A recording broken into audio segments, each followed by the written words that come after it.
Hello friends,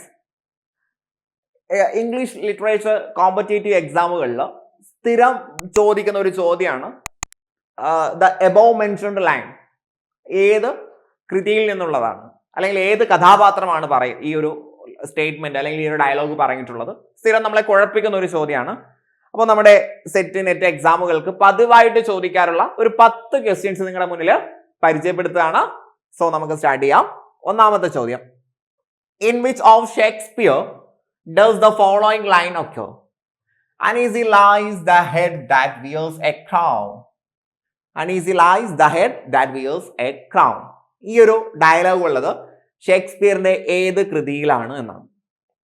അപ്പോൾ ഇവിടെ നോക്കുന്ന സമയത്ത് എല്ലാം ഒരു ക്രൗണുമായിട്ട് ബന്ധപ്പെട്ട ആളുകളുടെ പേരാണ്. Caesar, Henry 5, Richard 2. അപ്പോൾ നമ്മുടെ ഓപ്ഷനിൽ ഹെൻറി 4ഉം 5ഉം ഉണ്ട്.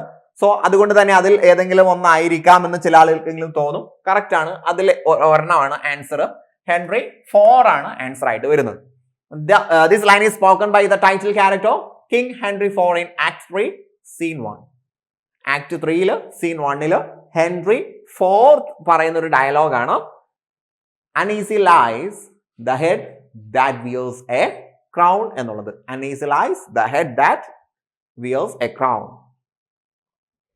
Then അടുത്ത ചോദ്യം, was this the phrase that launched 1,000 ships? Was this the phrase that launched 1,000 ships? 1000 കപ്പലുകളെ മുക്കിക്കളഞ്ഞ മുഖം ഇതാണോ? is the celebrated list from ഇത് ഏത് രചനയിൽ ഉൾപ്പെട്ടതാണ്? ഡോക്ടർ ഫോസ്റ്റേഴ്സിലാണ്. ഡോക്ടർ ഫോസ്റ്റേഴ്സ് കേട്ടോ, doctor ഫോസ്റ്റേഴ്സിലാണ്.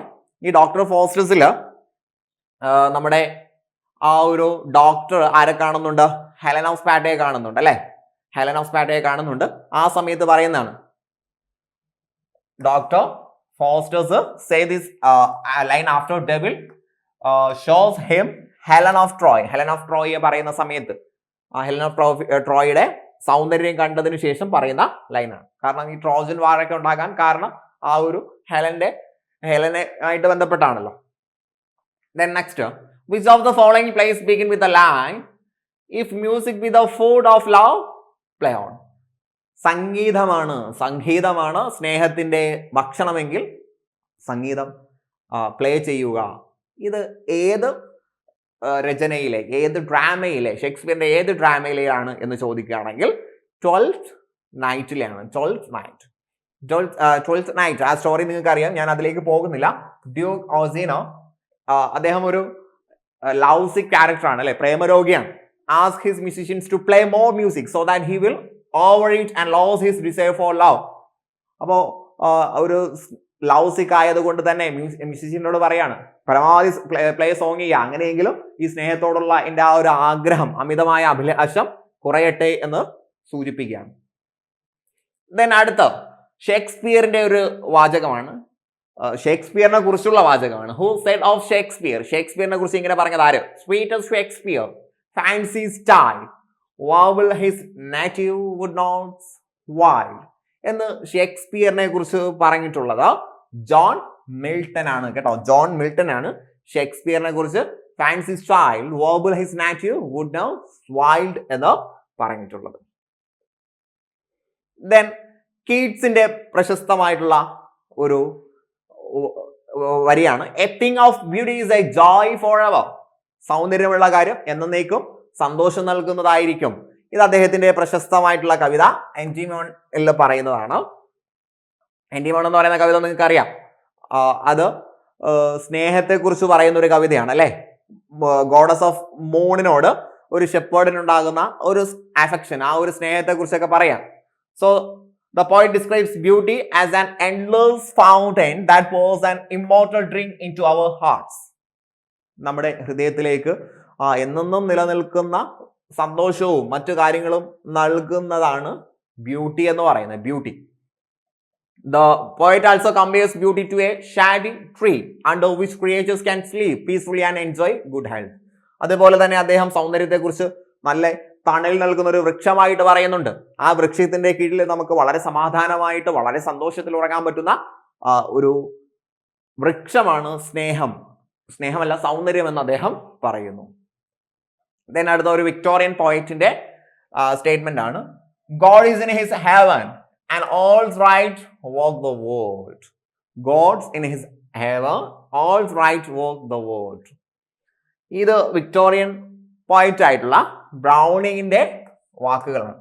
It is a line from the poem Pippa Passes by Robert Browning. It appears in the context of a world where there is much that is wrong, but there are still moments of beauty when all seems right. അപ്പോൾ ഇത് അദ്ദേഹം പറയുന്നത് a world where there is much that is wrong but there are still moments of beauty when all seems right.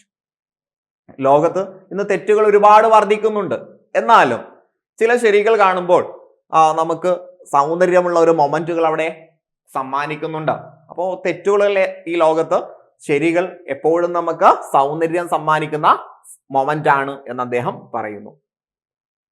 Then which poet wrote the celebrated line? വളരെ പ്രശസ്തമായിട്ടുള്ള വരിയാണ്. Knowledge comes but wisdom lingers. Knowledge comes but wisdom lingers. ഈ ഒരു വരി പറഞ്ഞിട്ടുള്ളത് Tennyson ആണ്, Alfred Lord ടെന്നീസന്റേതാണ്. ഇതിനർത്ഥം വരുന്നത് നോളജ് നമുക്ക് പെട്ടെന്ന് നേടിയെടുക്കാൻ കഴിയും, എന്നാൽ വിസ്ഡം അങ്ങനെയല്ല. It takes time and experience to develop. Wisdom എന്ന് പറയുന്ന സംഗതി ആർജിച്ചെടുക്കാൻ കുറച്ച് സമയം ഉണ്ടാവും. നോളജ് പെട്ടെന്ന് പറ്റും, വിസ്ഡം അങ്ങനെ പെട്ടെന്ന് നേടിയെടുക്കാൻ പറ്റുന്ന സംഗതിയല്ല. ദെൻ അടുത്തത്, which novelist expressed that happiness was but the occasional episode in a general drama of pain. സന്തോഷം തന്നെയായിരുന്നു, പക്ഷേ the occasional episode in a general drama of pain, അത് വേദനാജനകമായിട്ടുള്ള നാടകത്തിന്റെ ചെറിയൊരു എപ്പിസോഡ് മാത്രമാണ് സന്തോഷം എന്ന് പറഞ്ഞത് തോമസ് ഹാഡിയാണ്. Thomas Hardy the Mayor of കാസ്ട്രോ ബ്രിഡ്ജിലാണ് ഇത് പറഞ്ഞിട്ടുള്ളത്. ഈ ബുക്കിൽ എലിസബത്ത് ജെയിൻ എന്ന് പറയുന്ന character reflects on the unfair distribution of happiness which she considered to be the most valuable human currency. ഈ സന്തോഷം എന്ന് പറയുന്നത് നമുക്ക് എപ്പോഴും കിട്ടുന്ന സംഗതിയല്ല. ജീവിതത്തിൽ ഒരുപാട് ദുരിതങ്ങളുണ്ട്, അതിന്റെ ഭാഗമായിട്ട് നമുക്ക് സന്തോഷവും വരും. അപ്പോൾ നമ്മുടെ ജീവിതത്തിൽ ഒരിക്കലും നമുക്ക് വില നൽകാനാകാത്ത, അഥവാ നമുക്ക് വിലമതിക്കാനാകാത്ത അത്ര അമൂല്യമായിട്ടുള്ള ഒരു കറൻസിയാണ് ഹാപ്പിനെസ് എന്ന് ആ ഒരു ക്യാരക്ടർ പറയും. Then അടുത്ത line, the famous line where ignorant armies clashed by night is taken from a poem by ignorant armies.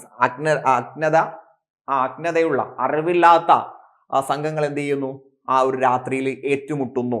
ഈ ഒരു ലൈൻ പറഞ്ഞിട്ടുള്ളത് മാത്യു അർണോൾഡിന്റെ ഡോവോ ബീച്ച് എന്ന കവിതയിലാണ്. ഡോവോ ബീച്ച്, അദ്ദേഹം വിക്ടോറിയൻ പോയിറ്റ് ആണ്. The speaker uses this line to describe a world where people are running after material wealth and pleasure.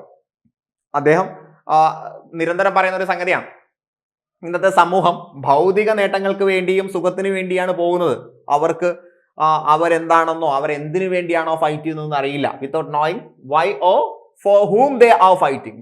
താൻ ആരോടാണോ എന്തിനു വേണ്ടിയാണോ ഫൈറ്റ് ചെയ്യുന്നതെന്നോ അവർക്ക് യാതൊരു പിടുത്തവും ഇല്ല. Then who described himself?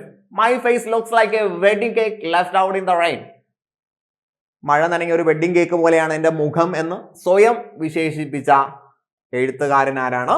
W.H. Auden ആണ് കേട്ടോ. W.H. Auden ആണ് സ്വയം വിശേഷിപ്പിച്ചത്. My face looks like a wedding cake left out in the rain. So ഈ ഒരു ക്വസ്റ്റ്യൻസ് ഞാൻ വളരെ പെട്ടെന്നാണ്, അധികം വിശദീകരണം ഒന്നും കൊടുക്കാതെ വളരെ പെട്ടെന്നാണ് ഞാൻ പറഞ്ഞു പോയിട്ടുള്ളത്. അപ്പോൾ ഇത് വളരെ റിപ്പീറ്റഡ് ആയിട്ടുള്ള ലൈൻസ് ആണ്. ഇത് നന്നായിട്ട് പഠിച്ചു വെക്കുക. ഈ ഒരു ക്ലാസ് നിങ്ങൾക്ക് ഇഷ്ടപ്പെട്ടുവെങ്കിൽ തീർച്ചയായിട്ടും ലൈക്ക് ചെയ്യുക, നിങ്ങളുടെ അഭിപ്രായങ്ങൾ അറിയിക്കുക. ഇനി ഏതെങ്കിലും സ്പെസിഫിക് ഏരിയാസ് നിങ്ങൾക്ക് ആവശ്യമുണ്ടെങ്കിൽ അതും നിങ്ങൾ കമന്റ് ബോക്സിലൂടെ അറിയിക്കുക. സോ വരാൻ പോകുന്ന എല്ലാ എക്സാമുകൾക്കും വിജയം ആശംസിച്ചുകൊണ്ട് ഞാൻ നിർത്തുകയാണ്. All the best.